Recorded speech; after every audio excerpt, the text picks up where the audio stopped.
Shalom Alehim. Bapak Yahweh memberkati kita sekalian. Hari ini kembali kita akan bersama-sama merenungkan firman Tuhan yang akan berbicara tentang asre atau berbahagialah. Dan saudara lihat di sini, ini adalah firman yang akan berbicara tentang berbahagialah, bagian yang kedua. Nah, kalau saudara perhatikan dan mungkin saudara masih ingat, dulu di bagian pertama tentang ucapan bahagia, kita sudah diberitahu bahwa ucapan bahagia yang menjadi induk dari 8 ucapan bahagia lainnya yang ada di dalam kitab Matius pasal ke-5 ayat yang pertama ya sampai ke-13 kalau tidak salah. Yang menjadi induk dari 8 ucapan bahagia ini yang dikatakan berbahagialah orang yang kesukaannya Torah Yahweh, lalu apa? Dan yang merenungkannya siang dan malam. Jadi berbahagialah orang yang kesukaannya Torah Yahweh itu adalah induk atau kepala dari 8 ucapan bahagia. Nah, ini artinya kita itu sebetulnya baru bisa dikatakan berbahagia yang sesungguhnya itu kalau kita sudah bisa menyukai, yang pertama menyukai Torah Yahweh. Kalau kita belum bisa menyukai Torah Yahweh, maka kita belum bisa disebut berbahagia. Kemudian yang kedua, itu artinya juga kita baru bisa dikatakan berbahagia yang sesungguhnya itu kalau sudah bisa melakukan Torah Yahweh. Sekalipun ketika kita melakukannya, saya percaya tidak ada di antara kita manusia yang ada di muka bumi ini yang sanggup melakukan Torah itu dengan sempurna. Hanya satu pribadi yang bisa melakukan Torah dengan sempurna. Siapa dia? Yeshua Hamasyah Elohim kita. Nah, jadi saudara-saudara sekalian, satu hal yang perlu kita garis bawahi dulu, bahwa induk atau kepala dari 8 ucapan bahagia yang ada di dalam kitab Matius pasal ke-5, itu induk atau kepalanya adalah yang dikatakan berbahagialah orang yang kesukaannya Torah Yahweh. Nah, saudara-saudara sekalian, Midrash Yehudi memberitahu kepada kita bahwa sebetulnya semua ucapan bahagia ini atau ucapan bahagia yang ada di dalam kitab Matius pasal ke-5 ini berhubungan dengan Torah.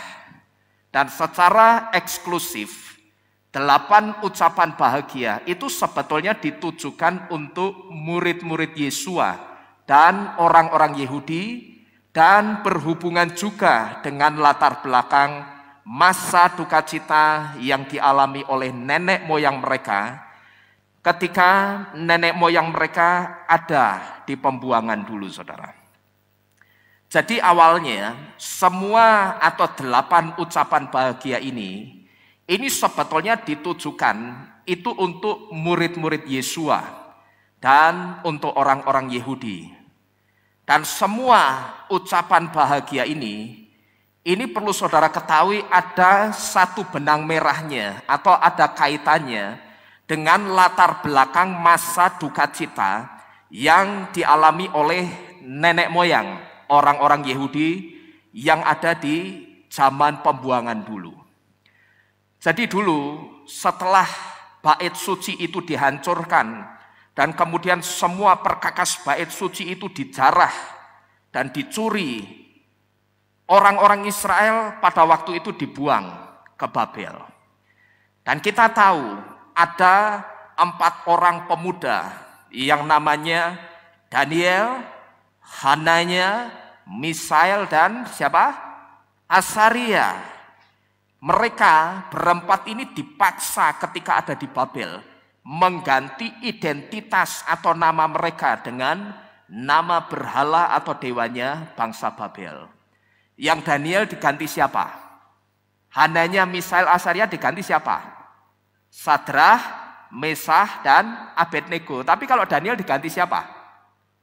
diganti Belsasar, ya.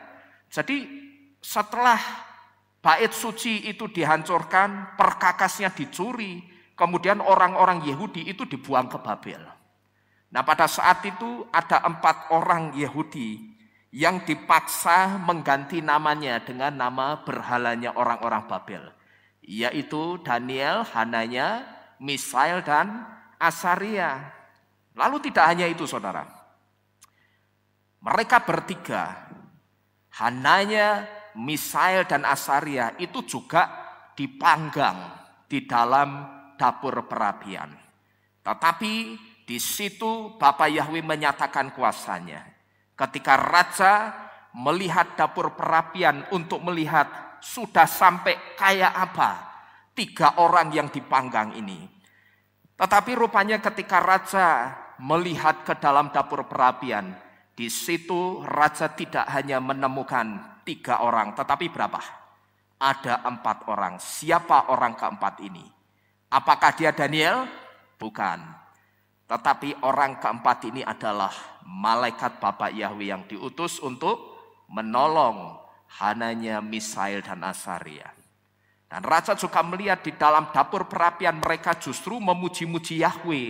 Mereka bersorak-sorak bagi Yahweh. Lalu juga tidak berhenti sampai di situ, saudara.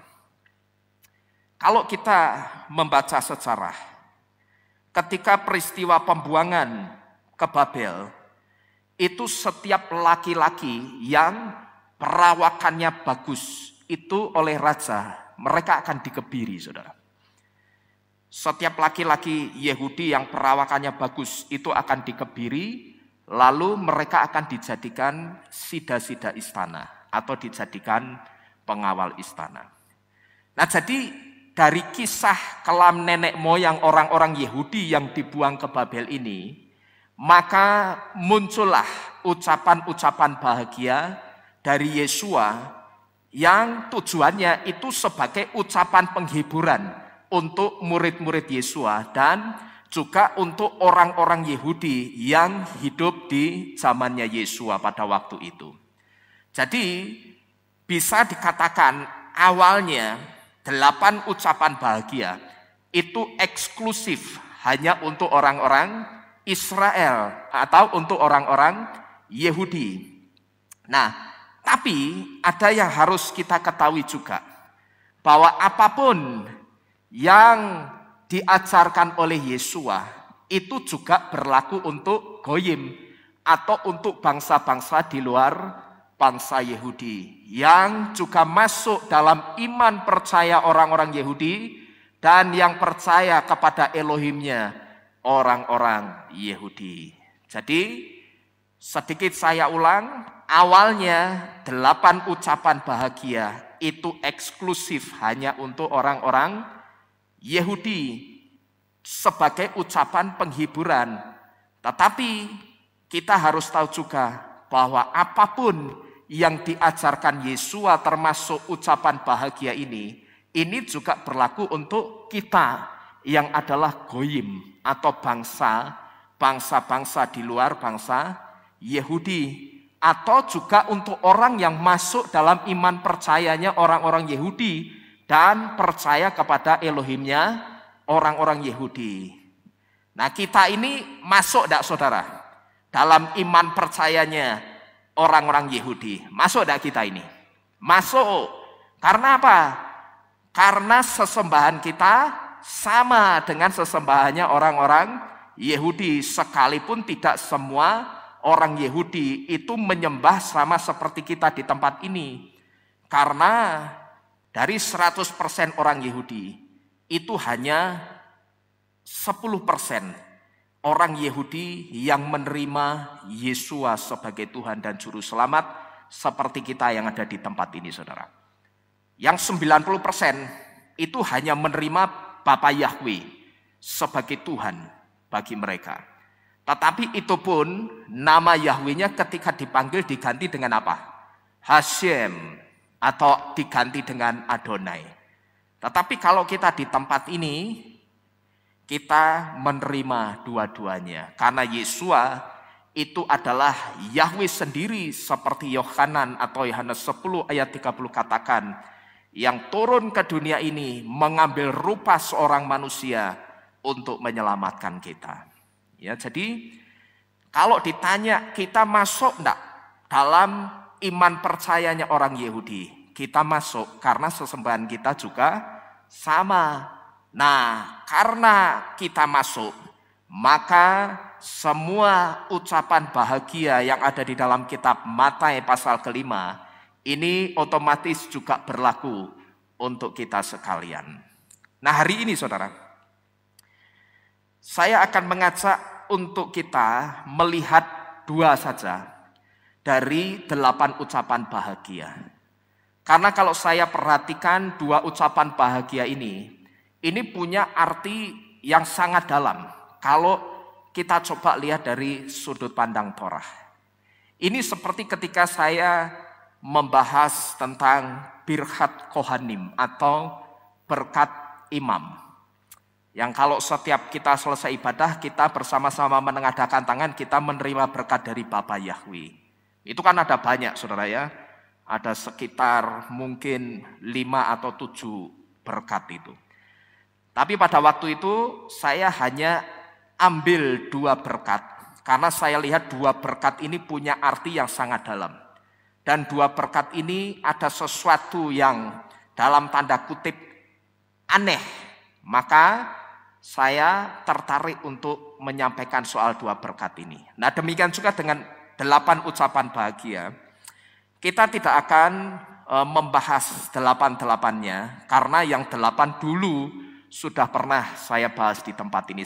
Tapi saya hanya akan membahas 2 saudara. Karena yang 2 ini kalau saya perhatikan itu punya arti yang sangat dalam. Kalau kita melihat dari sisi Torah. Yang pertama, coba kita baca sama-sama dalam bahasa Ibraninya. Yang belakang kelihatan, yang warnanya putih. Kelihatan ya? Mari kita baca bersama-sama. Alef, Bet, Gimel.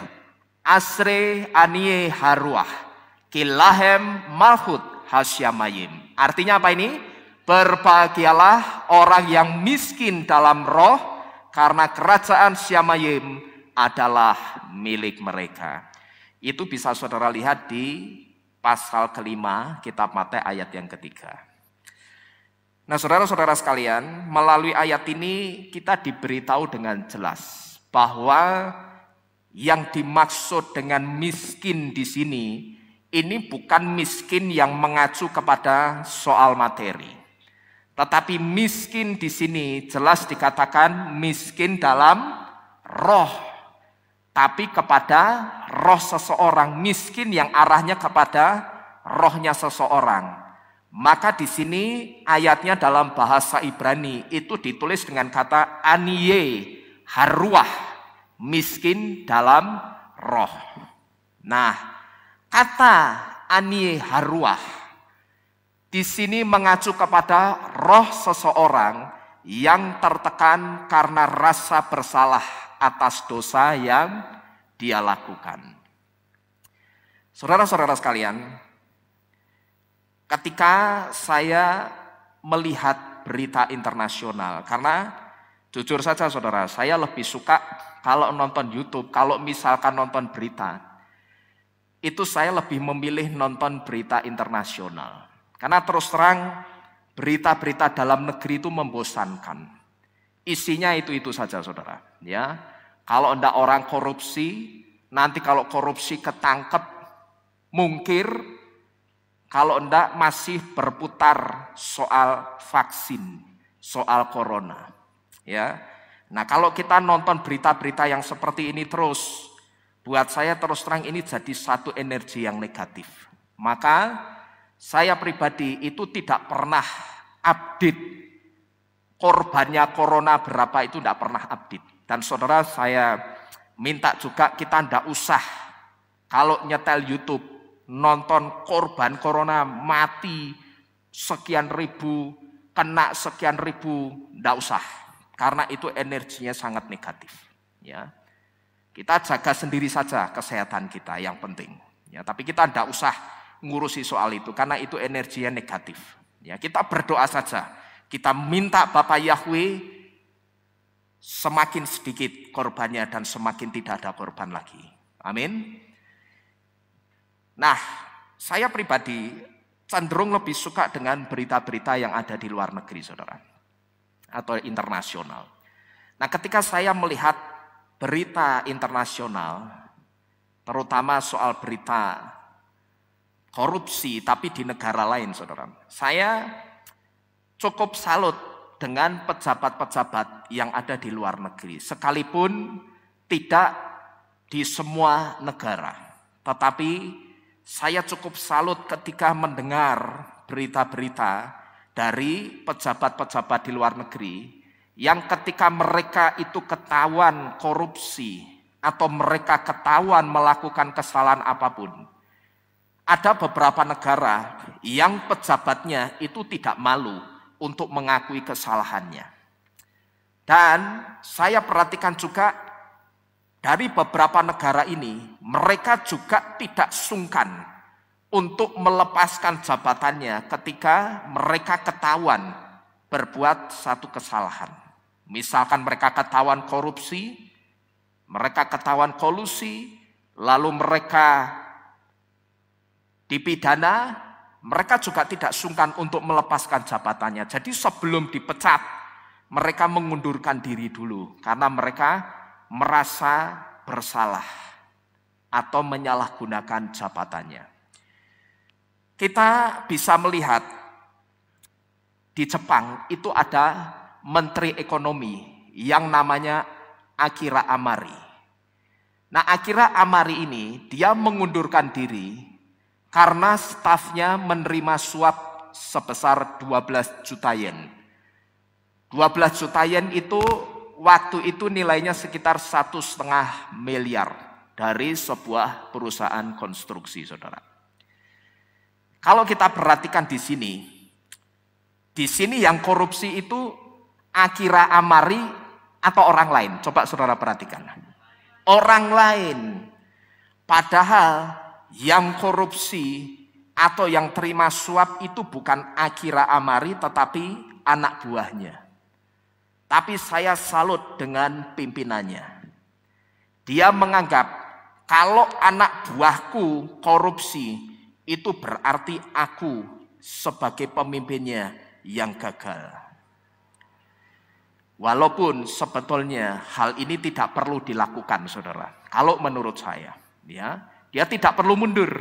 Karena yang korupsi juga bukan Akira Amari ini. Nah, ternyata benar saja, saudara, Perdana Menteri Jepang yang bernama Shinzo Abe itu juga meminta supaya Akira Amari ini tidak perlu mengundurkan diri karena bukan dia yang melakukan korupsi. Akira Amari ini seorang negosiator yang top. Ketika pemerintah Jepang itu memiliki proyek-proyek besar yang harus bekerja sama dengan pihak-pihak lain, maka tidak jarang Akira Amari ini akan menjadi negosiatornya. Dan banyak negosiasi yang ketika Akira Amari turun, maka selalu deal dengan pihak-pihak lain dan bekerja sama dengan pemerintah Jepang, saudara. Maka mungkin ini satu di antara Perdana Menteri Jepang Shinzo Abe itu meminta supaya Akira Amari tidak mengundurkan diri. Tetapi karena dia merasa bawahanku itu korupsi, aku sudah berusaha memberitahu supaya jangan sampai korupsi. Tetapi bagi Akira Amari, kalau bawahanku, stafku itu korupsi, itu berarti aku juga gagal sebagai pimpinannya. Sekali lagi, sekalipun itu sebetulnya tidak perlu dilakukan, tetapi saya sangat salut dan mengacungi jempol pemimpin yang seperti ini, saudara. Ini kalau di Jepang, saudara. Lalu, kalau kita coba lihat di Myanmar, itu ada Menteri Keuangan Myanmar yang namanya Keawin yang mengundurkan diri karena dia ketahuan korupsi. Qiawin ini juga saya sebut sebagai seorang yang sportif. Dia tahu dia salah, dia taruh jabatannya, ya. Dia tidak pertahankan jabatannya. Dia salah, dia kedapatan korupsi, ketahuan, dia letakkan jabatannya. Sekalipun jabatannya itu sangat mentereng sebagai apa ini? Menteri Keuangan Myanmar. Ini dari pejabat di Myanmar. Lalu berikutnya, itu ada pejabat juga yang dari Jepang, yang namanya Yuko Obuchi. Yuko Obuchi ini, dia juga sangat sportif, saudara. Dia meminta maaf kepada parlemen karena telah menyalahgunakan dana sumbangan politik sebesar 30.000 US dollar yang dia gunakan untuk membeli pakaian dan barang-barang mewah dan keperluan pribadi lainnya. Pada waktu saya membaca berita ini, saudara, Yuko Obuchi ketika dia tertangkap tangan menyalahgunakan dana sumbangan politik sebesar 30.000 US dollar. Saudara tahu, Yuko Obuchi itu baru menjabat sekitar 6 minggu. Tapi saya akui orang ini juga sportif. Dia salah, dia berani mengakui kesalahannya di depan umum. Kalau saudara renungkan, ini tidak seperti di Indonesia, saudara. Tidak seperti di sini. Kalau di Indonesia, pejabat ketahuan korupsi sudah dikalungi rompi KPK, itu masih bisa apa? Cengar-cengir, ya toh? Masih bisa hahaha, masih bisa ketawa-ketawa. Terus masih bisa apa lagi? Masih bisa dada-dada. Tur dada-dadai itu dada-dada sing model artis, ya, kipak-kipi begini. Di sini masih seperti itu, saudara. Tapi di Jepang orang ketahuan pakai dana kampanye, itu langsung dia mengambil sikap, dia minta maaf di depan umum. Kalau dikatakan di depan parlemen, berarti itu sama saja di depan umum, karena parlemen itu isinya wakil rakyat. Dan otomatis ketika dia minta maaf di depan parlemen, di depan umum, maka media itu juga akan shoot dan memberitakan ke khalayak ramai. Jadi saya sebut orang ini juga orang yang sportif, saudara-saudara sekalian. Tidak seperti di negara kita. Orang sudah pakai baju KPK, sudah pakai rompi KPK, sudah jelas-jelas ketahuan, tertangkap tangan OTT, tapi masih bisa cengar-cengir, masih bisa dada-dada. Bahkan saya juga membaca berita di Jepang, itu ada pejabat juga yang ketika ketahuan dia terlibat dalam satu korupsi, dia melakukan satu ritual yang namanya seppuku. Apa itu seppuku? Seppuku sebetulnya bagian dari kode kehormatan Bushido atau nilai-nilai kesatria seorang samurai, yaitu ahli pedang yang mengabdi kepada bangsawan dan masyarakat. Nah, seppuku ini dilakukan oleh seorang samurai yang merasa gagal melaksanakan tugasnya. Biasanya samurai yang merasa gagal melaksanakan tugasnya, itu mereka akan menusuk dan merobek perutnya sendiri memakai tanto atau pedang kecil. Lalu setelah perut itu ditusuk, dirobek, mereka juga akan mengeluarkan isi perutnya sendiri sampai mereka mati. Nah, seppuku itu disebut sebagai ritual penghapus salah atau penghapus malu. Karena dia merasa bahwa aku sudah gagal mengemban tugasku. Beberapa tahun lalu, saudara, saya masih ingat, saya masih melihat ada pejabat Jepang yang masih melakukan seppuku begitu ketahuan korupsi.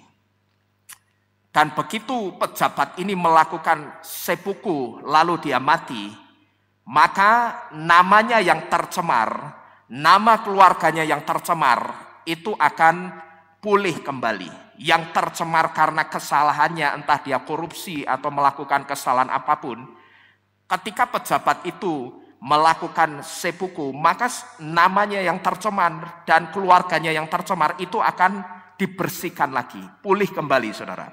Karena apa? Sudah ditebus dengan seppuku.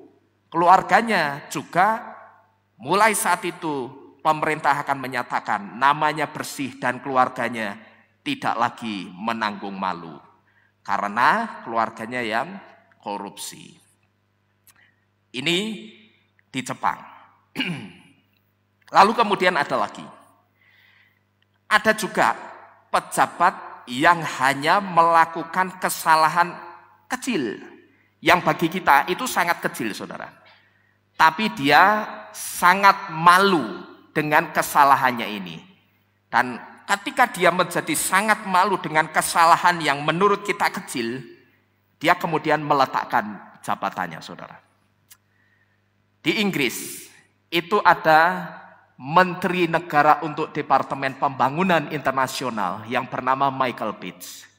Michael Page, dia mengundurkan diri dari jabatannya itu hanya karena merasa bersalah ketika dia terlambat datang rapat. Berapa menit itu? 1 menit, saudara. Kalau untuk orang Indonesia yang terkenal dengan jam karetnya, terlambat 1 menit itu biasa atau luar biasa? Biasa, ya. Tapi ternyata tidak untuk Michael Page ini. Bahkan dia merasa malu ketika terlambat datang 1 menit saja ke acara rapat. Maka ketika dia merasa malu, dia mengambil sikap mengundurkan diri. Karena apa, saudara? Dia merasa aku itu sudah menjadi contoh yang tidak baik. Kalau ini diterapkan ke kita dan dibuat satu pertanyaan, kira-kira bagaimana dengan kita, saudara? Kita itu juga punya rasa malu enggak dengan Tuhan? Kalau pas kita datang ke kehilat telat, saudara. Siapa yang hari ini datang ke kehilatnya telat? Coba jujur angkat tangan. Wah, ternyata banyak yang di depan, yang di belakang berapa? Oh, 2. Puji Bapak Yahweh, jujur. Saudara-saudara sekalian, orang yang rumahnya jauh tapi bisa datang ke kehilat lebih awal atau tepat waktu, dan orang yang rumahnya dekat tapi datang ke kehilatnya selalu telat. Itu bukan soal jam ibadah yang terlalu pagi. Tapi soal apa, saudara? Masalah jantung hati. Kalau orang itu jantung hatinya itu cinta Tuhan, dia pasti akan memiliki perasaan malu kalau telat datang ke kehilat. Dan kalau dia sudah malu, dia pasti besok tidak akan telat-telat lagi, saudara.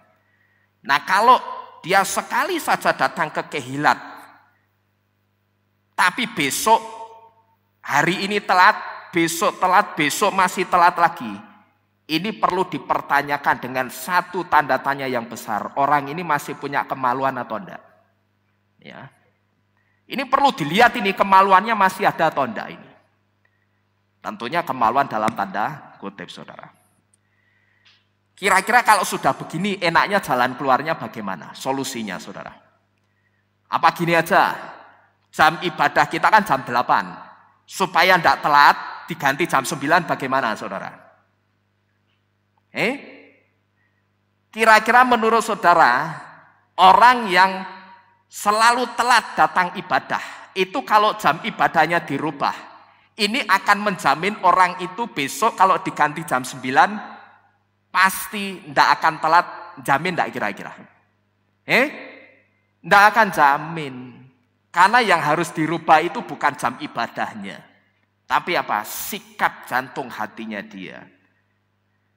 Kalau kita sudah tahu, ya sudah tahu keluarganya itu keluarga kesebelasan, alias keluarganya banyak. Lalu kamar mandinya cuma 1, tapi mandinya jam 7 itu jenenge menyalah, jarak. Ngerti, saudara? Ya, sudah ngerti ibadahnya jam berapa? Kalau rison jam 8. Kalau sabat jam 6:30 sore.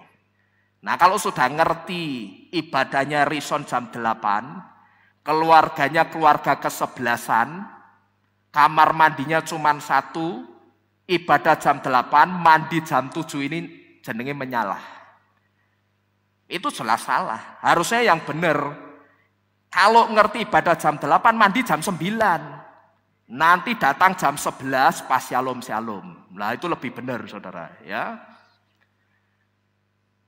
Jadi kita perbaiki ya. Jangan ini menurut saudara, orang ini kenal Yahweh enggak saudara? Kalau kita nebak-nebak saja. Kira-kira orang ini kenal Bapak Yahweh enggak? Dia mungkin tahu, tapi dia belum tentu kenal. Tapi coba saudara perhatikan sikapnya. Kenapa sikapnya itu bisa jauh lebih baik dari kita ketimbang kita yang sudah mengenal keselamatan? Ya. Jadi kita coba miliki rasa malu, ya. Atau mari kita coba lihat masih ada enggak kemaluan kita, ya. Jangan-jangan kemaluannya sudah enggak ada. Kok hari ini datang telat, besok masih datang telat lagi.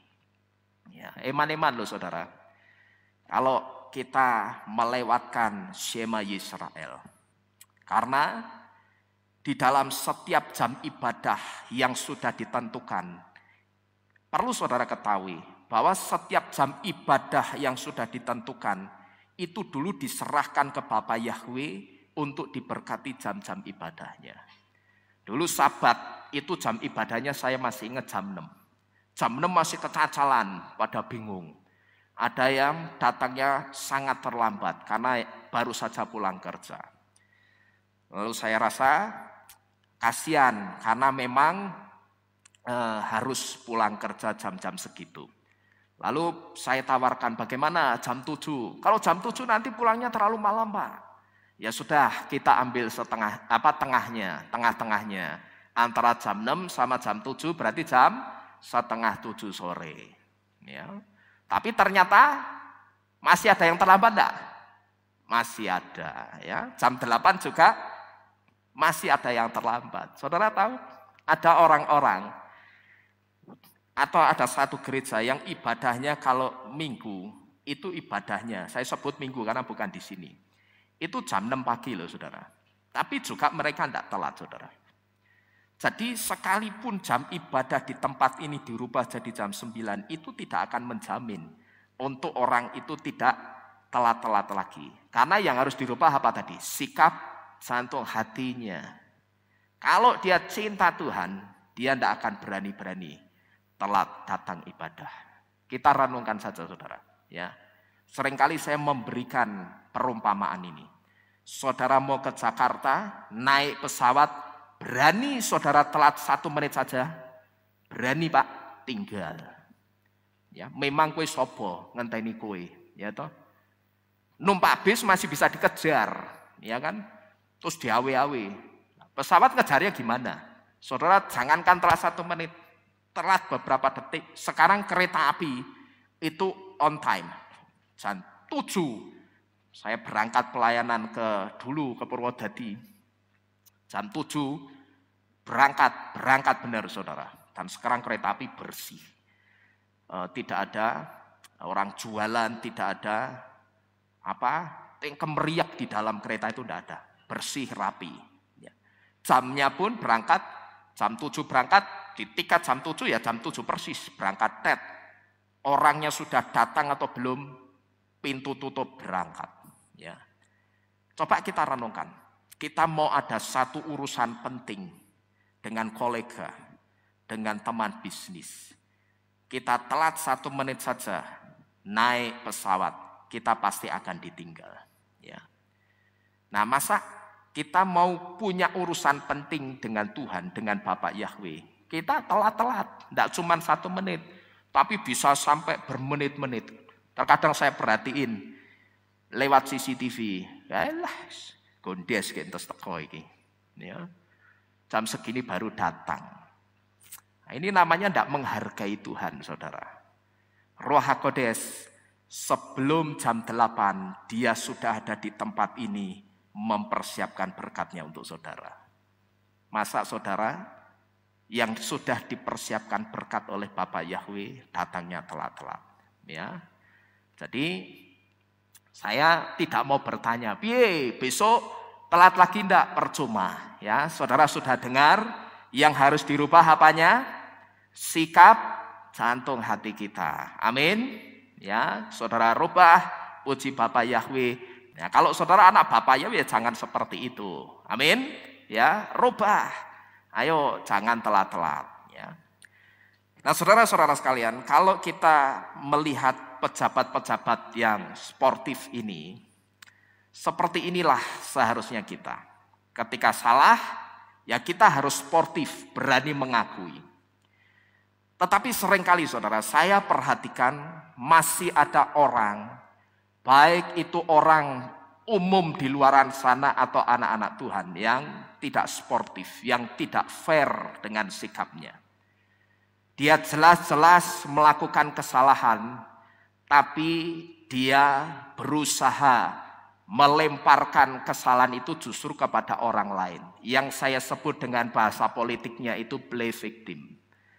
Tahu play victim, saudara? Play victim itu merasa seolah-olah dia korban dari kesalahan orang lain dan dia menimpakan kesalahan itu kepada orang lain. Padahal jelas dia yang bersalah, tapi play victim. Padahal melalui Raja Daud kita itu sudah diajar oleh Bapak Yahweh dengan jelas. Kalau kita salah jangan banyak alasan macam-macam. Tapi cukup kita mengakui dengan mengatakan apa? Hatati la Yahweh. Ya, aku itu memang berdosa kepada Bapak Yahweh.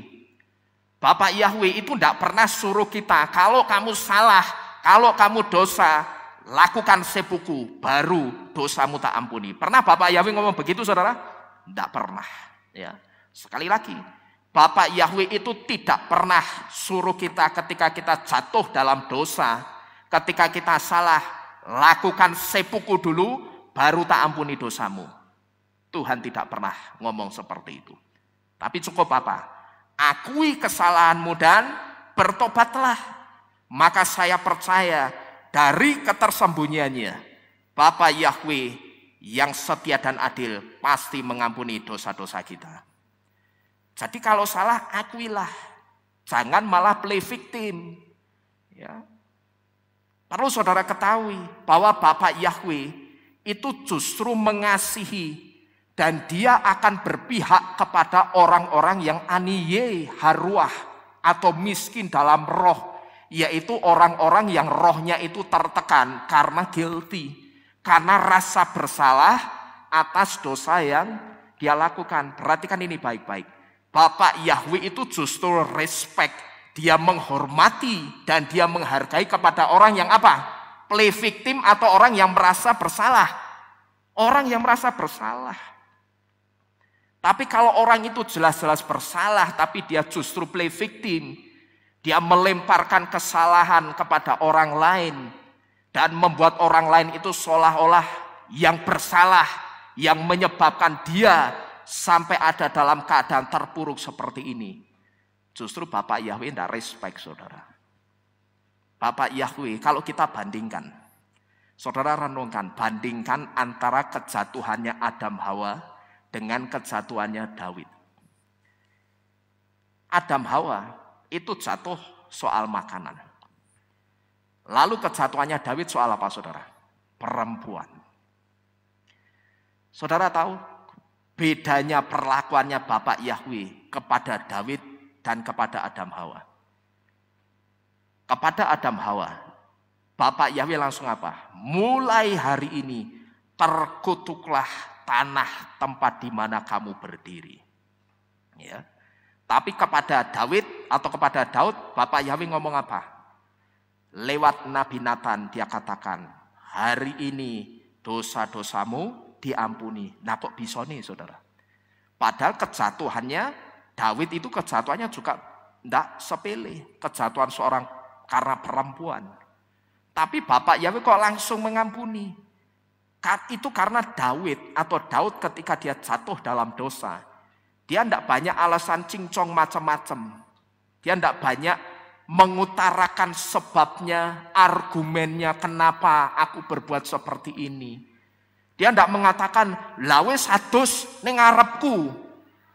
Ya aku kepingin. Apa Daud ngomong begitu saudara? Ya enggak. Dia tidak menyalahkan Batsheba. Lo mandi di bawah istanaku. Jarak.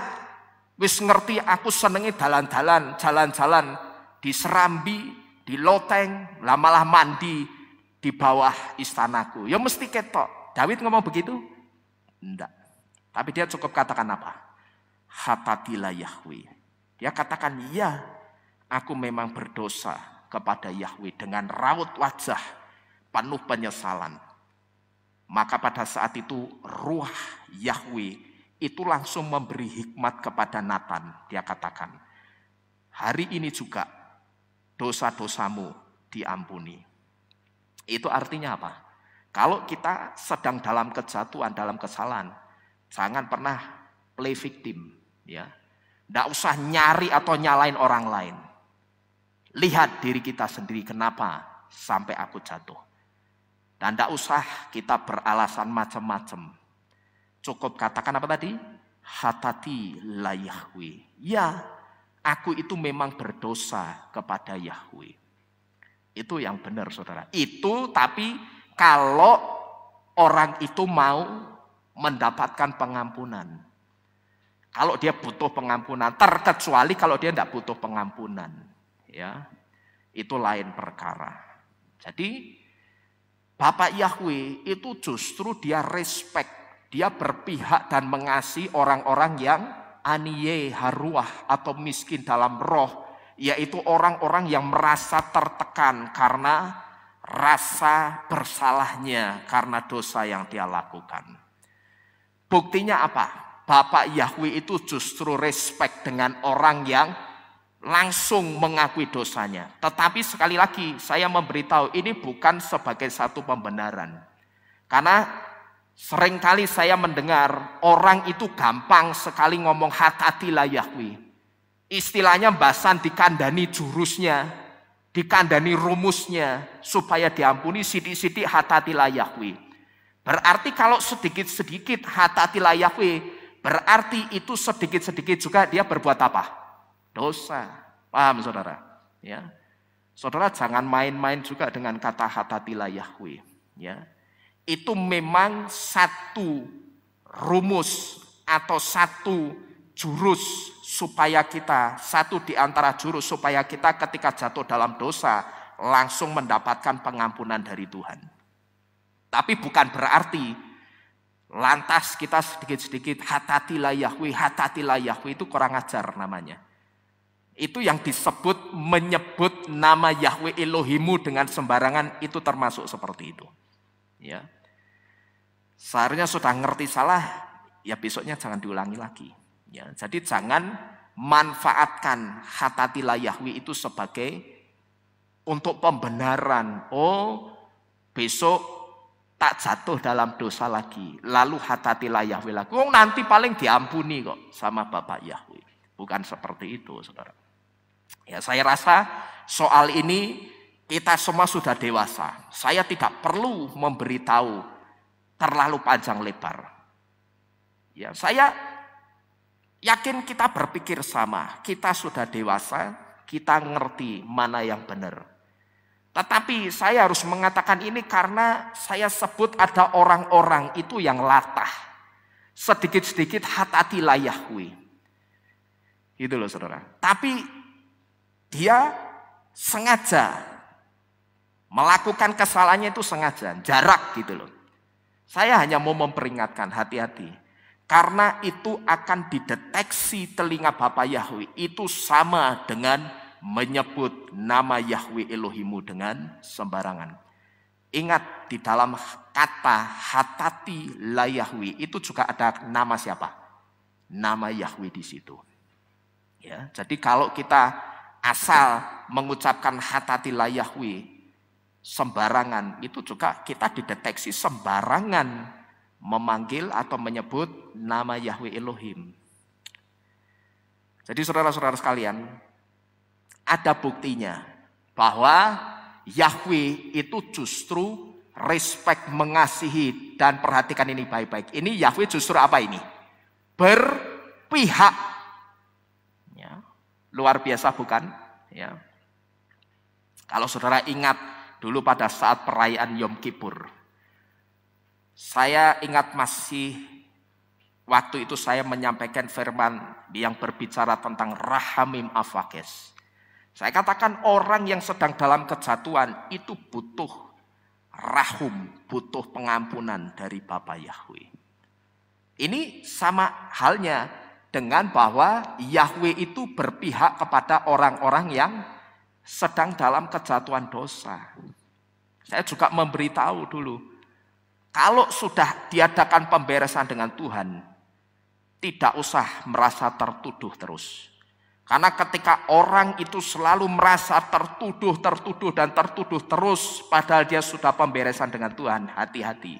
Saudara tahu apa yang sebetulnya sedang terjadi? Sebetulnya yang sedang terjadi itu karena setan gagal menjatuhkan orang itu dengan dosa, maka setan berusaha menjatuhkan orang itu dengan tuduhan-tuduhan.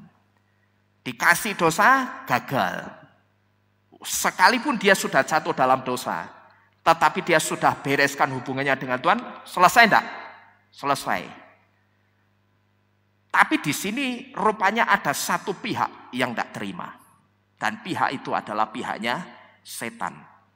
Nah, karena dia tidak terima orang ini membereskan hubungannya dengan Tuhan, berarti sudah selesai segala sesuatunya. Maka setan itu lemparkan lagi senjata barunya apa? Tuduhan-tuduhan. Kamu itu berzina, kamu itu tidak layak melayani.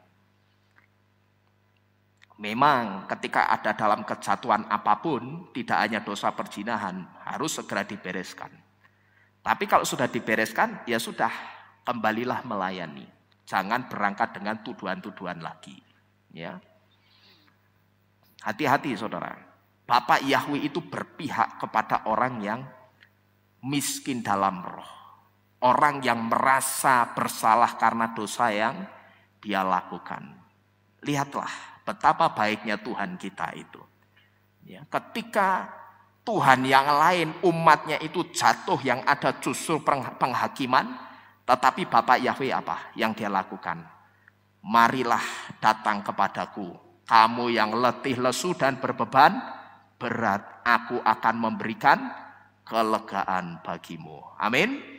Ya, jadi kita perhatikan ini baik-baik. Yahweh itu benar-benar berpihak dan dia mengasihi orang yang aniye haruah. Maka ucapan bahagia yang ini saya angkat saudara bersama satu ucapan bahagia lainnya. Nah, buktinya apa? Bapak Yahweh itu berpihak dan mengasihi orang-orang yang sedang dalam kejatuhan. Di dalam kitab Yesaya pasal ke-57 ayat yang ke-15. Di situ kita diberitahu bahwa Yahweh bersemayam bersama orang-orang yang remuk jantung hatinya dalam roh dan memiliki kerendahan jantung hati di dalam ruah atau di dalam roh. Coba kita baca sama-sama. Yesaya 57 ayat yang ke-15. Saya bacakan buat saudara. Sebab beginilah yang maha tinggi El Elyon yang mendiami kekekalan dan yang namanya adalah Kados atau Kudus berfirman, aku bersemayam dalam ketinggian dan di tempat yang kudus, bahkan dengan orang-orang yang remuk dan rendah jantung hati dalam roh, untuk memulihkan ruah atau roh orang-orang yang rendah jantung hatinya, dan untuk memulihkan jantung hati orang-orang yang apa itu? Remuk. Berarti benar enggak saudara? Bapak Yahweh itu berpihak kepada orang-orang yang sedang dalam kejatuhan. Benar ya? Ya, jadi untuk apa kita itu ketika melakukan kesalahan kemudian melakukan play victim? Tidak perlu saudara. Biarkan orang-orang politik yang melakukan play victim. Kalau kita Perhatikan ini baik-baik. Bapa Yahweh itu pribadi Tuhan yang justru berpihak kepada orang-orang yang sedang jatuh dalam dosa. Dia tidak menghakimi, tetapi dia justru katakan, marilah datang kepadaku, engkau yang letih, lesu, lemah, berbeban berat. Kalau dikatakan seperti itu, berarti termasuk marilah kepadaku, engkau yang sedang dalam kejatuhan, enggak saudara? Sama ya? Itu dengan kata lainnya seperti itu. Jadi tidak perlu kita pakai polanya orang-orang politik di luaran sana. Biarkan mereka pakai cara-cara politik, play victim, kita tidak usah. Ya, orang sekarang itu pintar-pintar, cerdas-cerdas, ngerti. Saudara mau main play victim seperti apapun, orang itu bisa mendeteksi. Orang sekarang, orang yang sangat terbuka dengan informasi. Ketika melihat ada satu kesalahan, dia tidak lagi mendengar hanya dari satu sumber, tapi dia akan mencari dari berbagai sumber. Jadi kita, saudara mau main play victim, saudara mau melemparkan kesalahan saudara kepada orang lain seolah-olah saudara korban, itu percuma. Ya, dan perhatikan baik-baik, justru sikap yang seperti ini tidak mendatangkan respek dari Bapak Yahweh. Tapi ketika dengan kerendahan jantung hati kita merendahkan diri di hadapan Bapak Yahweh, kita katakan, hatatilah Yahweh. Ya Bapa, aku memang berdosa kepada Engkau. Maka Yahweh dari ketersembunyiannya, Dia yang setia dan adil, Dia pasti mengampuni kita. Amin. Haleluya. Jadi berbahagialah saudara-saudara yang aniye haruah. Karena firman Tuhan katakan, saudaralah pemilik dari kerajaan Syamayim. Kalau dikatakan berbahagialah orang yang aniye haruah, miskin dalam roh, karena dialah sang pemilik Syamayim. Kalau kita play victim, berarti kita justru tidak akan memiliki Syamayim atau surga. Ya, jadi hati-hati dengan sikap kita. Ini yang pertama. Kemudian yang kedua, kita baca sama-sama ucapan bahagia yang kedua. Kita baca saudara, bahasa Ibrani-nya. Alef Bet Gimel. Asre Rod Pe Shalom. Kibne Elohim Yikare Lahem. Artinya apa? Berbahagialah orang yang membuat damai, karena mereka akan disebut apa ini? Bne Elohim atau anak-anak Elohim. Itu bisa saudara lihat di dalam kitab Matius pasal ke-5 ayat yang ke-9. Nah mungkin saudara, ketika kita membaca ayat ini, sebagian dari kita akan berpikir atau pikiran kita itu akan tertuju kepada satu lagu yang liriknya dikatakan begini. Ya kan ada lagu ya yang liriknya begini. Sungguh alangkah baiknya dan alangkah apa? Indahnya. Bila apa? Bila saudara semua hidup rukun bersama. Karena kesanalah Yahweh itu akan memerintahkan berkat-berkatnya tercurah. Dia akan memerintahkan berkatnya dari mana? Gunung Hermon turun ke mana? Ke Bukit Sion, terus ke apanya? Harun. Ke janggut dan jubahnya turun sampai kepada kita. Nah mungkin ketika kita membaca ayat ini, pikiran kita tertuju kepada lagu ini saudara. Kalau pikiran kita tertuju kepada lagu ini ketika membaca ayat ini saudara, saya katakan ini bukan pikiran yang salah, ini pikiran yang benar. Dan memang benar bahwa di dalam kesatuan, di dalam kerukunan, di dalam kesatuan atau di dalam echadut, di situ Bapak Yahweh akan mencurahkan berkat-berkatnya ke atas kita. Amin. Saudara percaya? Ketika kita rukun, hidup bersama-sama di dalam kehilat kita, baik satu dengan yang lain, kita jaga hubungan yang baik, kita rukun, tidak bertengkar. Percaya enggak Bapak Yahweh akan mengirimkan berkatnya luar biasa ke tempat ini?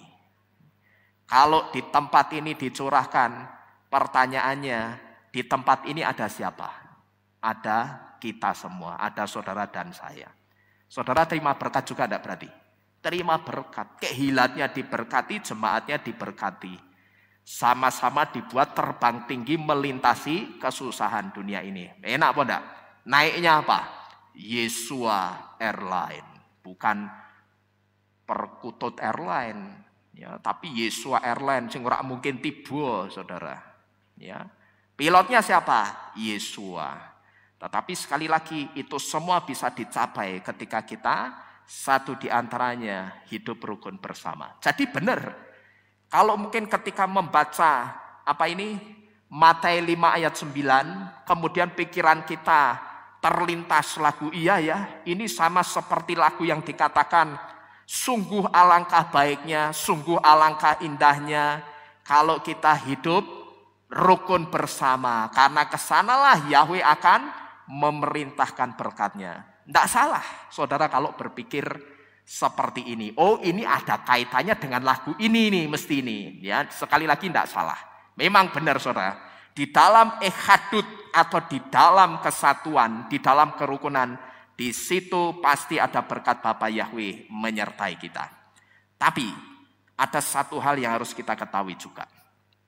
Bahwa konsep membuat damai yang dimaksud di dalam Torah itu ternyata justru berbeda, bahkan berbanding terbalik dengan apa yang kita pikirkan.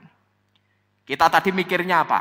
Ketika baca Matius 5 ayat 9. Kalau kita hidup rukun bersama, kita bersatu, ada berkat yang dicurahkan. Ya, sekalipun itu bukan pikiran yang salah. Tapi ternyata kalau kita melihat tentang Matius 5 ayat 9, ternyata konsep membawa damai yang dimaksud di dalam Torah itu sangat berbeda, kontras, dan itu berbanding terbalik dengan apa yang kita pikirkan. Ya. Konsep Torah soal membuat damai itu justru bukan berbicara soal kerukunan yang mendatangkan berkat. Bukan juga berbicara tentang kerukunan atau perdamaian antar bangsa-bangsa seperti yang orang ini lakukan, saudara. Ya, seperti yang orang ini lakukan. Yang tujuannya untuk memuluskan misinya menciptakan satu tatanan dunia baru di bawah kekuasaannya atau di bawah kekuasaan anti Hamasyah. Perhatikan ini baik-baik. Di sini dikatakan their final goal is to have a new world order with one religion, dengan satu apa ini agama, one currency, apa itu? Satu mata uang yang sama, and a microchip, dan microchip population using the mark of the beast atau triple six mark, Lucifer, Satan's mark. Ya. Perlu kita ketahui saudara, konsep membawa damainya di dalam Torah itu bukan berbicara soal kerukunan. Tapi justru konsep membawa damai itu bertentangan atau berbeda dengan apa yang kita pikirkan. Karena konsep membawa damai di dalam Torah itu justru adanya pedang yang terayun dan adanya pertumpahan darah demi terjadinya perdamaian antara manusia dengan Elohim atau dengan Bapa Yahweh. Maksudnya apa ini? Coba kalau kita renungkan, kalau orang tidak paham Torah, maka saya terkadang berpikir saudara, kenapa sih orang itu kok menganggap Torah itu sebagai satu momok, sebagai satu hal yang mengerikan. Sehingga dengan berbagai cara orang itu berusaha menyingkirkan Torah dengan membuat doktrin macam-macam. Ada yang doktrinnya kita sudah hidup di bawah kasih karunia, kita tidak perlu Torah lagi. Ya, ada yang mengatakan Yahweh itu zaman Torah, sekarang zaman kasih karunia. itu bukan Yahweh lagi. Jadi kalau saya perhatikan banyak doktrin macam-macam yang tujuannya untuk menyingkirkan Torah. Awalnya saya tidak paham. Tetapi lambat laun Ruh HaKudos kasih pengertian. Itu karena pemahaman mereka soal Torah itu tidak dalam, saudara. Mereka baru melihat Torah itu sampai di permukaan kulit. Tapi merasa tahu Torah itu sudah sampai ke daging-dagingnya. Padahal baru tahu sampai di mana tadi? Di permukaan kulit. Baru tahu di kulitnya, tapi merasa sudah paham soal Torah sampai ke daging-dagingnya. Banyak orang juga, tidak hanya 1-2 orang yang mengatakan, saya itu paham betul kasih karunia seperti apa. Tapi begitu coba saya tes, saya tanya, lah memang kasih karunia bagaimana? Tidak jawab. Nah ini satu di antaranya karena mereka memahami kasih karunia itu sebagai doktrin gereja. Tapi bukan sebagai nubuatan. Andai saja mereka memahami kasih karunia itu sebagai nubuatan, mereka tidak akan gagal paham dengan kasih karunia. Ya, mereka tidak akan mengatakan tidak perlu Torah lagi. Ya, tidak perlu Torah lagi, sekarang zamannya kasih karunia. Dan satu di antara yang membuat orang itu kemudian menjadi rancu dan menolak Torah, itu karena memakai istilah perjanjian lama dan perjanjian baru. Ini istilah yang ngaco ternyata, saudara. Istilah perjanjian lama, perjanjian baru, saya tidak peduli ngomong begini. Ada orang protes, oh tidak peduli saya. Ya. Karena kata perjanjian itu ternyata yang membuat kacau selama ini. Dan itu yang membuat satu di antaranya orang itu tidak menerima Torah. Karena sekalipun di dalam Torah, di dalam tanah itu banyak perjanjian-perjanjian. Di dalam Besorah, di dalam Injil itu banyak perjanjian-perjanjian. Itu bukan berarti kalau tanah itu berhenti selesai sampai kitab Maleaki, oh itu artinya perjanjiannya yang lama itu sudah selesai. Ini perjanjian yang lama. Mari kita masuk ke perjanjian yang baru. Orang berpikir seperti itu, padahal tidak seperti itu. Maka kalau kita mau menyebut istilah yang tepat untuk isi kitab kita, kalau saya pribadi itu lebih suka menyebut masa nubuatan dan masa nubuatan itu digenapi. Ya, tanah itu masa nubuatan, kemudian Besorah dan kitab-kitab lainnya, Injil dan kitab-kitab lainnya itu disebut dengan masa nubuatan yang digenapi. Nah, kalau kita nyebutnya nubuatan dan nubuatan yang digenapi, linknya tidak akan putus. Terus benang merahnya itu nyambung, tidak akan putus. Dan tidak ada sambungan juga. Tapi nyambung terus, memang itu satu benang merah yang sama. Torah menubuatkan sang kasih karunia atau Yesua itu, Besorah dan kitab-kitab lainnya itu memberitahu bahwa sang nubuatan yang dinubuatkan dalam Torah sudah muncul. Sang kasih karunia itu sudah muncul. Siapa namanya? Yesua. Andai saja, sebetulnya gampang saudara. Kalau orang itu mau menambahkan kata sang di depan kata kasih karunia, orang akan paham. Bahwa kasih karunia, grace is a person, not a doctrine. Ya, sekali lagi, grace is a person, not a doctrine. Grace atau kasih karunia itu pribadi, bukan doktrin.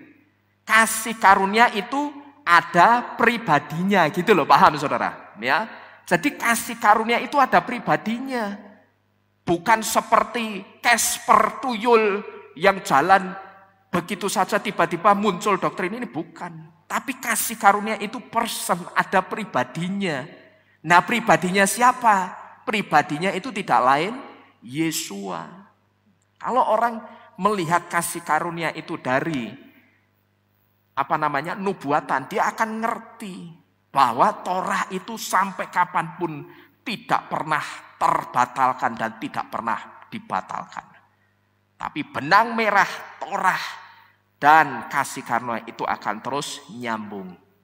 Yesua memberitahu, aku datang untuk menggenapi Torah itu. Ini sudah jelas, saudara. Jadi seandainya orang itu menambahkan kata sang saja di depan kasih karunia, orang akan paham siapa kasih karunia itu dan apa kasih karunia itu. Ya. Kita lihat kembali ke firman Tuhan. Membawa damai, ini justru adanya pedang yang terayun dan adanya pertumpahan darah. Demi terjadinya pendamaian antara manusia dengan Elohim. Ini kalau polanya Torah. Maksudnya apa, saudara-saudara sekalian? Ya. Ingat saudara, di depan tadi saya sudah memberitahu bahwa kita akan melihat dua ucapan bahagia ini dari konsepnya Torah.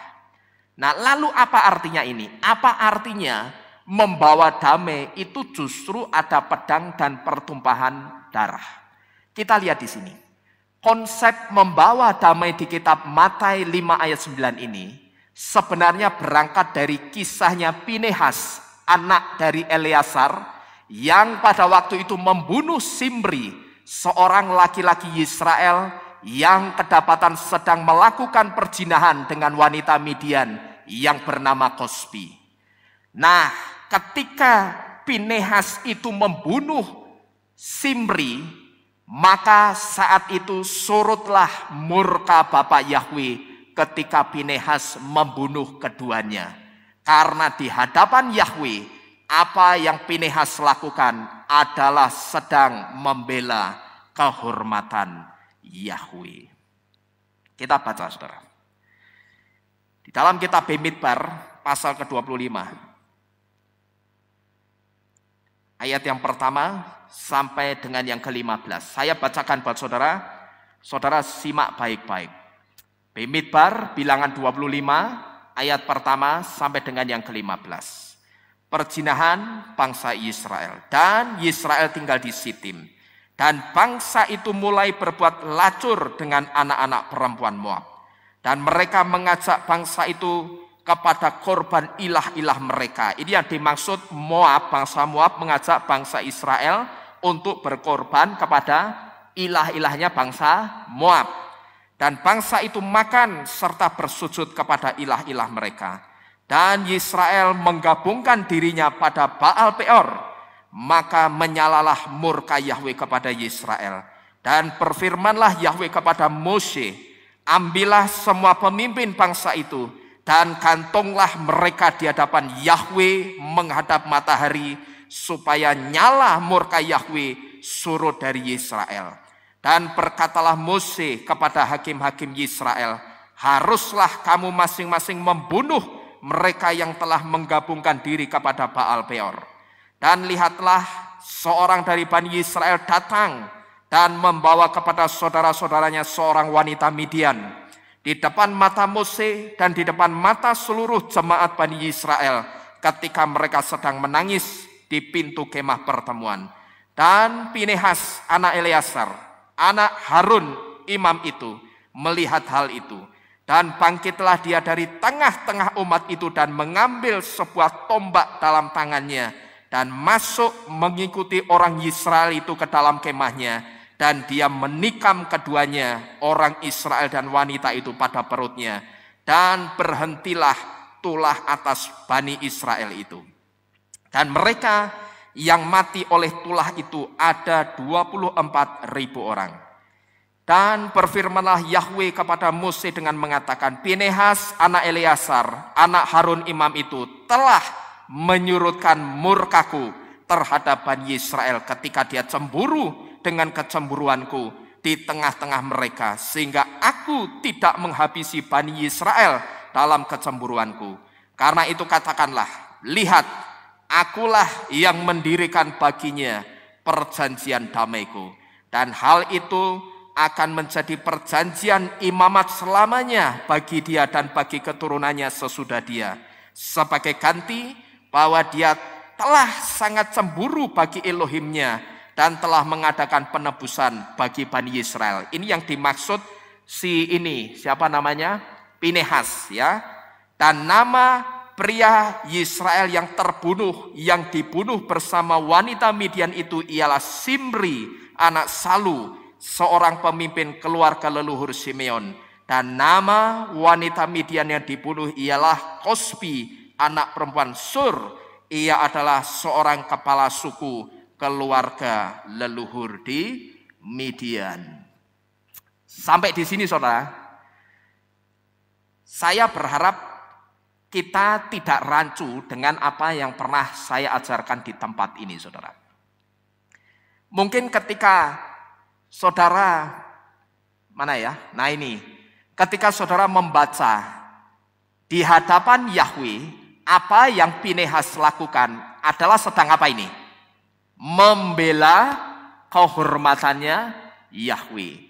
Sampai di sini saya berharap kita tidak rancu dengan pengajaran yang pernah saya sampaikan di sini.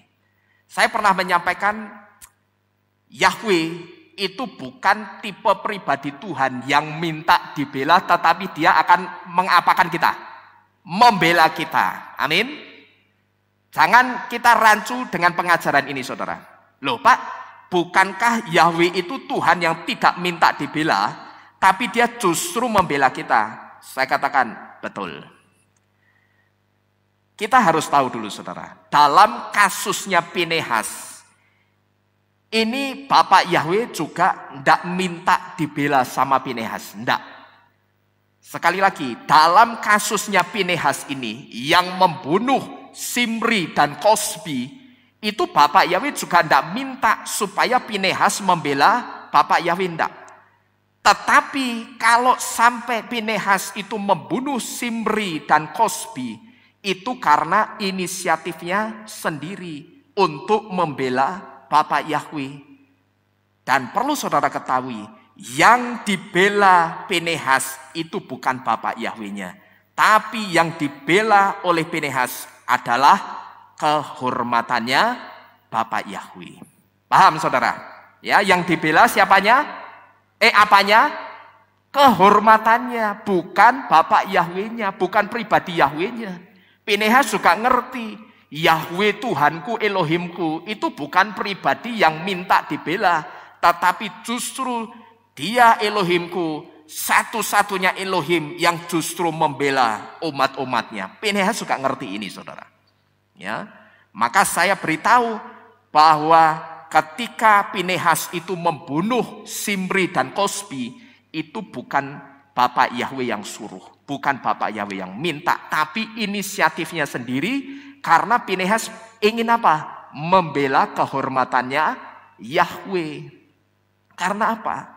Karena Pinehas ini tahu di dalam kitab Shemot atau di dalam kitab Keluaran pasal ke-19 ayat yang ke-6. Di situ dikatakan bahwa bangsa Israel itu satu bangsa yang sudah dipilih dan bangsa yang sudah dikuduskan dan menjadi milik Yahweh sendiri. Jadi kalau dikatakan Israel itu bangsa yang sudah dikuduskan dan menjadi milik Bapak Yahweh sendiri, seharusnya atau tidak seharusnya orang-orang Israel itu melacur dengan perempuan-perempuan Moab yang notabene mereka ini penyembah-penyembah berhala. Dan kalau kita perhatikan ayat-ayat yang kita baca tadi, orang-orang Moab itu juga ngajak bangsa Israel supaya apa? Nyembah apa? Berhala. Perhatikan ayat 2. Dan mereka itu orang Moab mengajak bangsa Israel kepada korban ilah-ilah mereka, dan bangsa itu makan serta bersujud kepada ilah-ilah mereka. Jadi tidak seharusnya orang-orang Israel itu melacur dengan perempuan Moab, yang notabene orang-orang Moab itu penyembah-penyembah berhala. Dan mereka juga mengajak supaya bangsa Israel itu juga ikut-ikutan nyembah berhala. Ikut-ikutan juga diajak apa? Makan makanannya berhala. Nah di sini Pinehas tahu saudara, kalau Bapak Yahweh itu sangat benci dengan yang model seperti ini. Dan Pinehas itu juga tahu, tulah yang Yahweh kirim ke tengah-tengah bangsa Israel sampai memakan korban 24.000 jiwa orang Israel, itu karena persekutuan orang-orang Israel dengan orang-orang Moab. Ya, Pinehas ngerti, ini tolah sampai orang Israel mati jumlahnya besar, 24.000 orang. Itu gara-gara persekutuan brengsek yang diadakan antara orang Israel dengan orang Moab. Satu di antaranya apa? Ini si Simri yang orang Israel itu berzina dengan orang Moab yang namanya Hosbi. Dan masih banyak orang-orang Israel lainnya, tidak hanya Simri, tapi yang dicatat Simri di sini, saudara. Ya. Pinehas ngerti, inilah sebetulnya penyebab Yahweh itu mengirimkan tulah kepada bangsa Israel. Nah, saudara-saudara sekalian, apa yang dilakukan Pinehas ini? Dia sedang membela kehormatan Elohimnya Yahweh. Kita pun bisa melakukan seperti apa yang Pinehas lakukan. Tapi hati-hati dengan cara kita membela kehormatan Elohim. Karena apa, saudara? Ya, di sini saya katakan apa yang dilakukan Pinehas itu untuk apa ini? Membela kehormatannya Bapak Yahweh. Kita pun itu juga boleh membela kehormatannya Bapak Yahweh. Tapi ada satu pesan penting di sini. Hati-hati dengan cara kita membela kehormatan Elohim. Karena apa, saudara? Karena membela kehormatan Elohim itu beda tipis dengan menghakimi orang. Ya. Kalau di sini dikatakan kita boleh melakukan seperti apa yang Pinehas lakukan, yaitu membela kehormatan Bapak Yahweh. Ini bukan berarti, saudara, ketika kita melihat ada orang yang berzinah, lalu kita ambil tombak atau pisau terus ditusuk, dibunuh. Bukan seperti itu, ya. Tapi saya ambil contoh begini, aplikasinya. Kalau misalkan aplikasi ini diterapkan ke saya sebagai gembala, maka sikap saya atau sikap yang saya ambil ketika saya melihat ada perzinahan, saya akan bertindak sebagai seorang imam. Yang pertama, saya akan menengahi dan membereskan hubungan orang yang berzina itu dengan Bapak Yahweh. Kalau dia sebagai jemaat, saya akan bertindak sebagai imam, membereskan hubungan orang itu dengan Bapak Yahweh.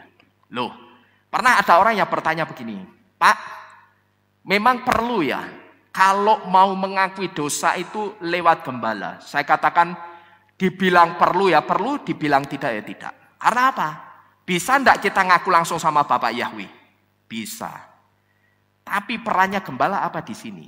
Yang pertama, gembala ketika dia diberikan satu karunia roh, dia diberikan satu kepekaan roh, dia akan ngerti orang ini sedang tidak beres atau sedang beres, dia akan ngerti. Saya bukan orang yang punya karunia penglihatan, bisa melihat ada setan di sini, saya tidak tahu. Ya, saya tidak punya karunia itu. Ya, saya akui. Tapi yang saya rasakan, saya diberi satu karunia kepekaan roh. Bisa merasakan orang yang beres, orang yang tidak beres, saya ngerti. Nah, fungsi saya di sini, kalau tidak orang itu saya panggil, kemungkinan orang itu tidak segera membereskan dengan Tuhan kesalahannya. Buktinya apa? Ketika saya dudukkan orang-orang, saya panggil, saya tanya, mereka akui itu semuanya. Dan 99% belum pernah membereskan dengan Tuhan. Ya, jadi saudara paham kehadiran seorang gembala di sini sekarang? Ya, fungsinya seperti itu ketika bertindak sebagai imam. Kalau tidak ada gembala juga, Berapa banyak orang yang mengulur-ngulur waktu untuk membereskan masalahnya dengan Tuhan. Maka disinilah perlunya gembala. Nah, di situ ketika saya diberikan satu hikmat, suruh panggil orang ini, dudukkan, ajak bicara. 100% Bapak Yahweh benarkan apa yang saya lakukan. Artinya, kepekaan roh yang saya terima, orang ini tidak beres di sini. Ternyata begitu saya dudukkan benar, saudara. Saya ambil satu contoh. Pernah dulu ada orang datang ke tempat ini dibawa oleh seseorang. Saya belum pernah ketemu orang ini. Baru sekali ketemu dengan orang itu di tempat ini. Dia bawa anaknya perempuan. Anaknya cantik, saudara. Anaknya SMA. Ya, Ivan yang dulu mesti kesengsem. Anaknya cantik. Ya, dia juga tinggi. Artinya perfect lah. Tapi saudara tahu, tingkahnya anak ini ketika datang ke tempat ini kan belum pernah datang ke sini, saudara ya. Begitu datang ke tempat ini, saudara tahu, langsung tidur di ruang tamu, selonjoran. Selonjoran di ruang tamu, tidur santai begitu, seolah-olah seperti rumahnya sendiri. Ya memang siapapun yang datang ke tempat ini selalu saya sambut dengan hangat, ya. Anggap saja ini rumahnya orang lain, ya. Jangan seperti rumah sendiri, kan begitu. Nah, terus anak itu dengan santainya tidur selonjoran. Nah, ibunya mulai ngomong-ngomong sama saya. Dia bertanya, "Pak, saya ingin konseling soal anak saya ini. Saya tidak tahu anak saya ini ada masalah, Pak. Kalau di sekolah pelajarannya dia mudeng tapi tidak pernah bisa mengikuti. Dia bermasalah. Dan kalau diajak bicara itu tidak fokus." Saudara perhatikan kata-kata orang tuanya ini. Jadi orang tua ini tanya, "Kenapa ya anak saya seperti ini, Pak? Bapak bisa lihat kan? Mohon maaf ya, Pak, kalau dianggap tidak sopan." "Oh, tidak apa-apa, Bu.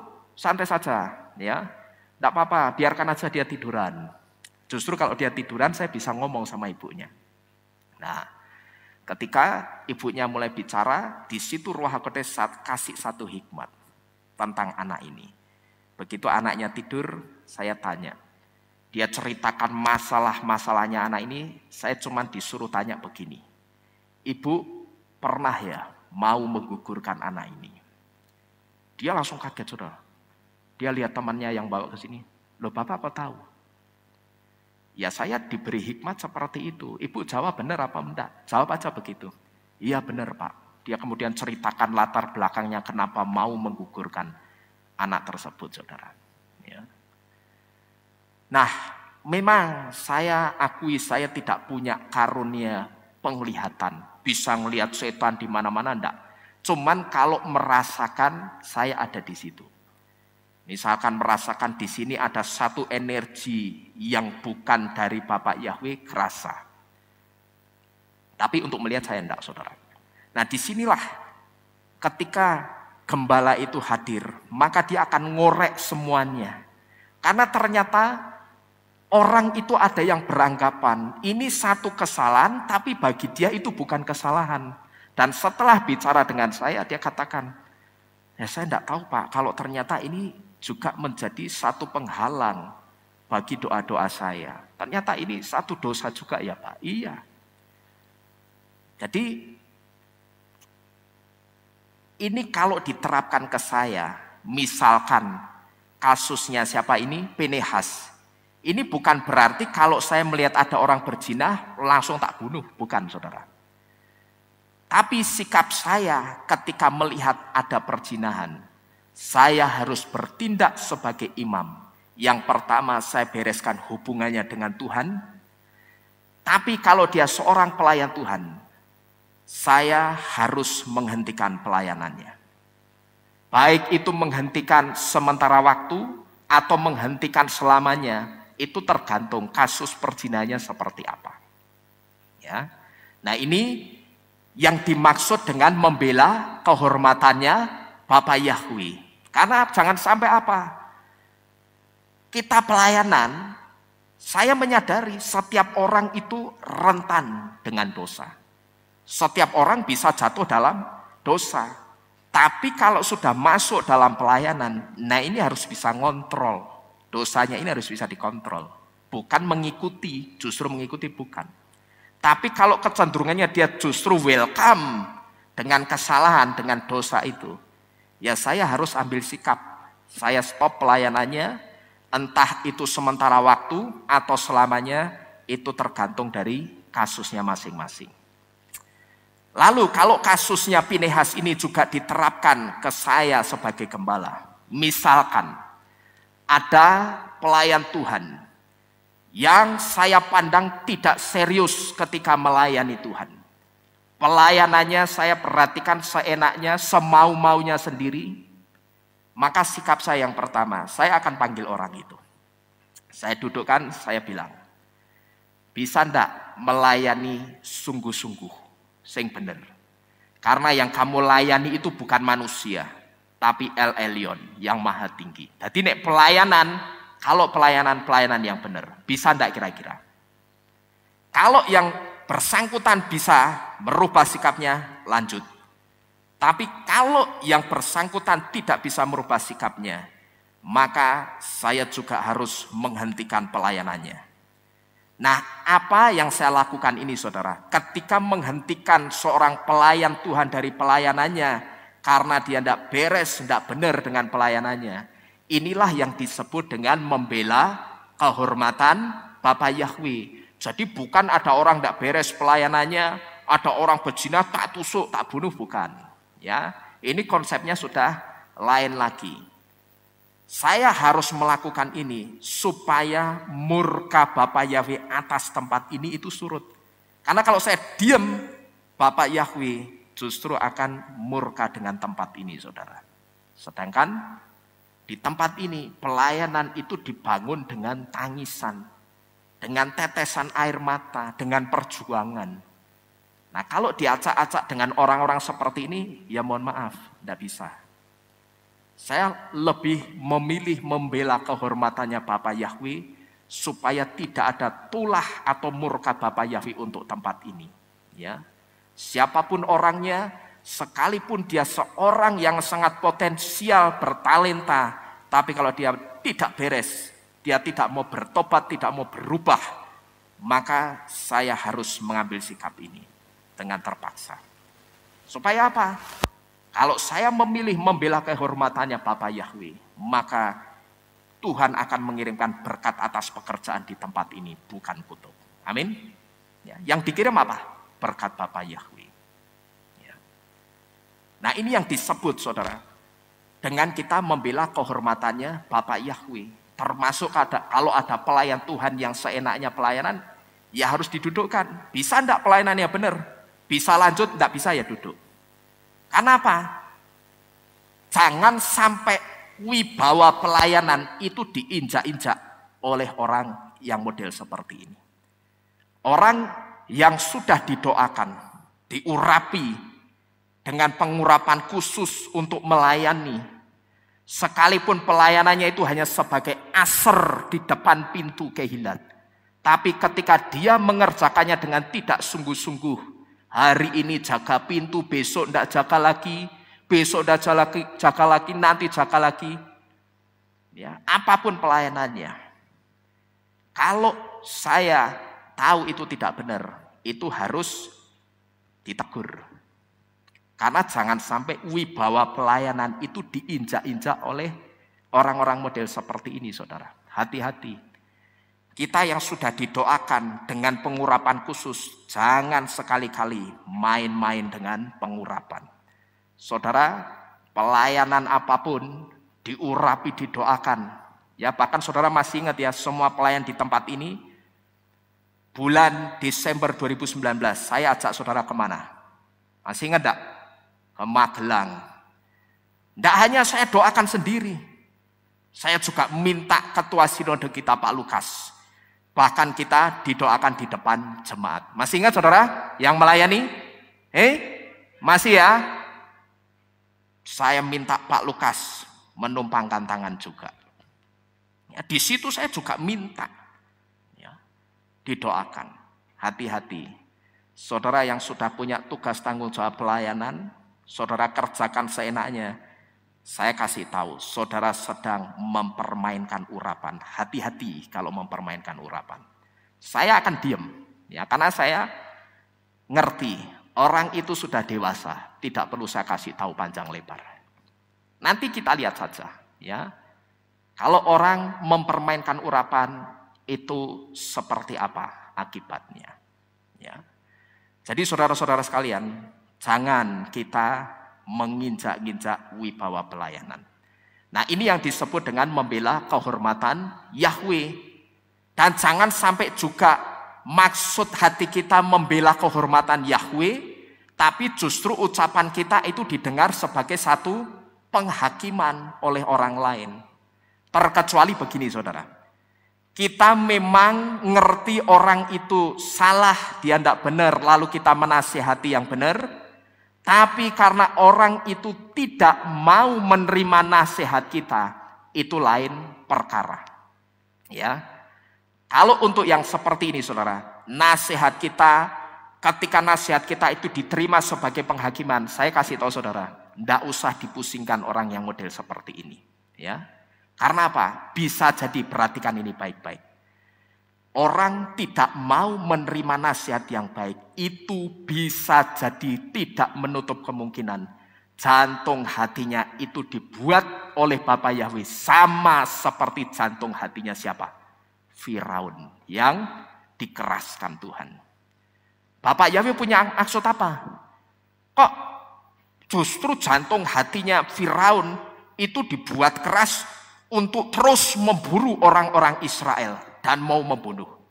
Itu artinya Bapak Yahweh sedang memberitahu, kalau Firaun itu mau bertentangan dengan aku, bertentangan sekalianlah. Ya, tak keraskan jantung hatinya. Biar tetap dia bertentangan, berurusan dengan aku. Ya, jadi nanti kalau aku menghukum pun, aku juga akan menghukum dengan mengeraskan jantung hatiku sendiri. Bahwa tidak ada pengampunan untuk Firaun. Paham saudara? Maka kalau saudara perhatikan apa yang dialami Firaun dan bala tentaranya dan orang-orang Mitsraim, mereka dikubur di dasar laut Suf. Bayangkan itu saudara. Bapak Yahweh bikinkan jalur 12 di laut Suf. Mereka masuk berpikir, wah gampang ini ngejar ini. Karena lautnya itu terbelahnya 12, basan melebu tutup kapioke, mati semua. Ya. Karena apa? Jantung hatinya sudah dikeraskan. Jadi hati-hati. Kalau kita diberi nasihat, tapi kita tidak pernah menerima nasihat itu, coba buat satu tanda tanya di dalam jantung hati saudara. Apakah ini jangan-jangan jantung hatiku dikeraskan dari nasihat Tuhan melalui mempelainya? Hati-hati, ya. Saya sudah memberitahu dan saya memberitahu ini karena saya tidak mau saudara berurusan dengan Tuhan. Karena saya punya satu keyakinan, tidak ada satu orang pun yang bisa berperkara dengan Bapa Yahweh. Benar saudara? Ada di antara kita yang sanggup berperkara dengan Bapa Yahweh? Tidak ada. Ya. Nah, kita lanjutkan. Lalu, benarkah maksud perkataan Yesus tentang membawa damai ini berbicara tentang pedang dan mengacu kepada kesenangan jantung hati Elohim seperti yang Pinehas lakukan? Mungkin saudara masih bertanya-tanya, masih ragu, mosok sih membawa damai itu bicaranya tentang pedang, bukan tentang kerukunan, bukan tentang kesatuan. Mosok si Torah itu ngomongnya membawa damai itu justru pedang yang terayun dan ada pertumpahan darah. Benarkah ini? Benar. Buktinya apa saudara? Buktinya adalah yang pertama. Yesus sendiri mengatakan di dalam kitab Matius pasal ke-10 ayat yang ke-34, dia katakan, ketika dia datang, bukan damai yang dia bawa, tapi apa ini? Pedang. Kita baca. Matius 10 ayat 34.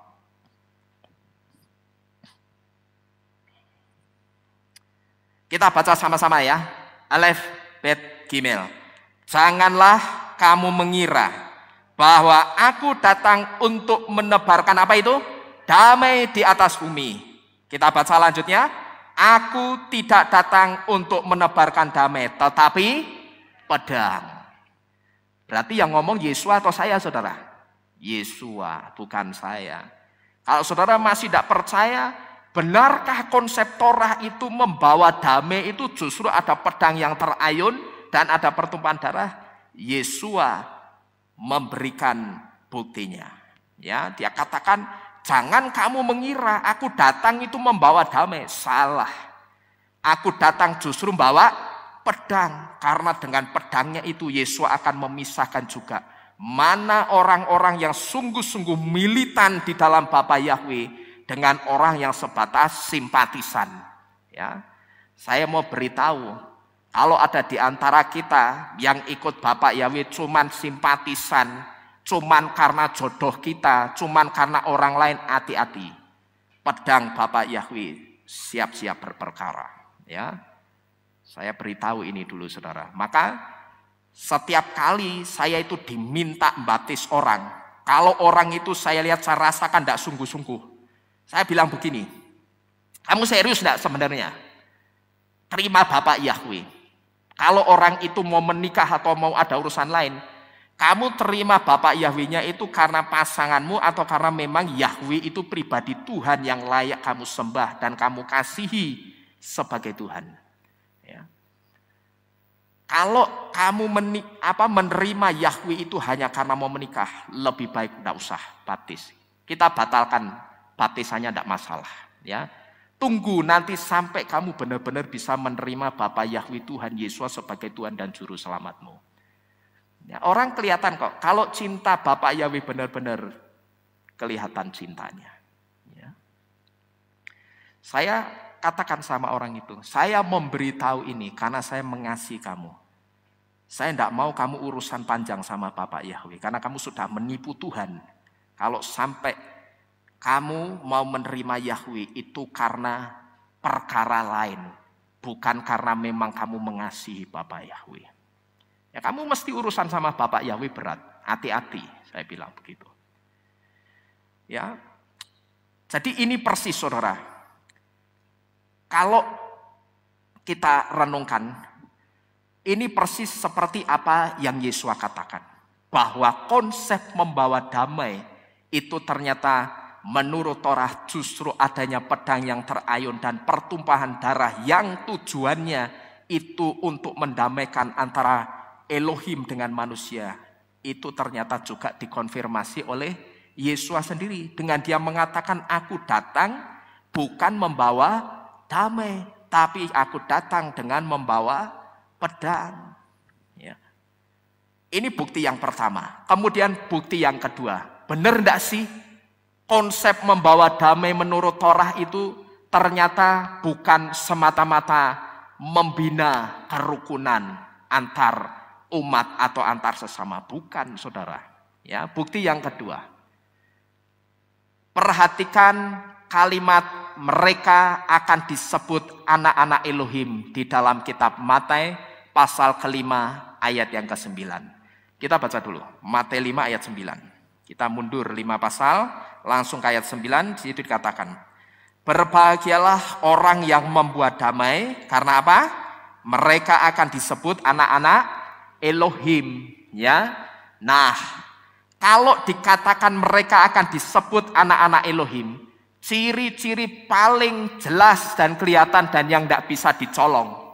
Anak-anak Elohim itu akan menyenangkan ruah Elohimnya, bukan menyenangkan keinginan atau hatinya manusia.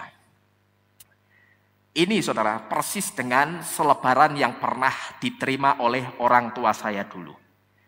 Dulu ketika kami lahir baru di dalam Yesua, waktu itu secara tidak sengaja, kita dulu kan ibadahnya di gereja itu, GKI Reformit itu.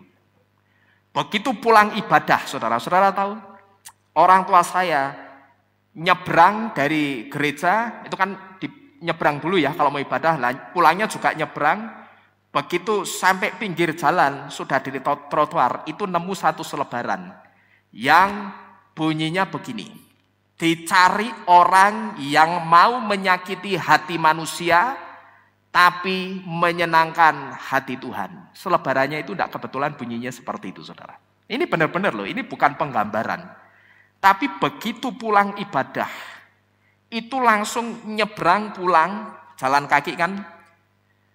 Begitu sampai trotoar, nemu selebaran itu. Dicari orang yang mau menyakiti hati manusia, tapi menyenangkan hati Tuhan. Selebarannya bunyinya seperti itu, saudara. Saat itu orang tua saya langsung mengatakan, aku mau Tuhan. Artinya apa? Orang yang siap menyakiti hati manusia, itu berarti orang yang siap menyampaikan, memberitakan kebenaran itu seutuhnya, tidak ditambahi ragi apapun.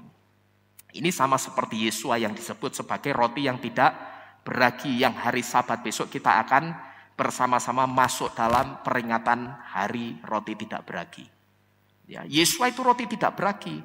Segala pengajaran yang keluar dari Yesua itu murni berasal dari Bapanya. Tidak ada ragi manusia sedikit pun. Semua yang diajarkan Yesua yang keluar itu hikmat Bapanya Yahweh. Nah, orang kalau siap menyakiti hatinya manusia, itu berarti orang itu siap menyampaikan kebenaran itu seutuhnya. Jadi bukan hanya merek gereja yang ada kata sepenuhnya atau seutuhnya, tapi nama Tuhannya, jemaatnya sendiri ditutup-tutupi. Kalaupun disampaikan masih ditambahi embel-embel, tapi kita tidak boleh nyebut karena nama ini terlalu kudus. Kalau tidak pakai embel-embel itu, embel-embelnya apa? Oh, itu Tuhannya perjanjian lama. Kita sudah masuk dalam kasih karunia perjanjian baru. Jadi seutuhnya, sepenuhnya itu hanya jadi merek gerejanya. Sangat disayangkan, saudara. Ya. Jadi saudara, jelas sudah bahwa yang dimaksud dengan membuat damai di sini adalah membuat damai ruah Elohim atau membuat damai rohnya Bapa Yahweh. Berbahagialah saudara yang berani membuat damai rohnya Bapa Yahweh. Karena ketika saudara berani, saudara akan disebut anak-anak Elohim. Kalau kita sudah disebut Bnei Elohim, anak-anak Elohim, pertanyaannya sekarang, siapa yang menjadi lawan kita? Katakan dengan tegas, tidak ada. Amin. Haleluya. Bapak Yahweh memberkati kita sekalian. Kita bersama-sama tunduk di dalam doa, kita akhiri firman Tuhan pada pagi hari ini. Haleluya.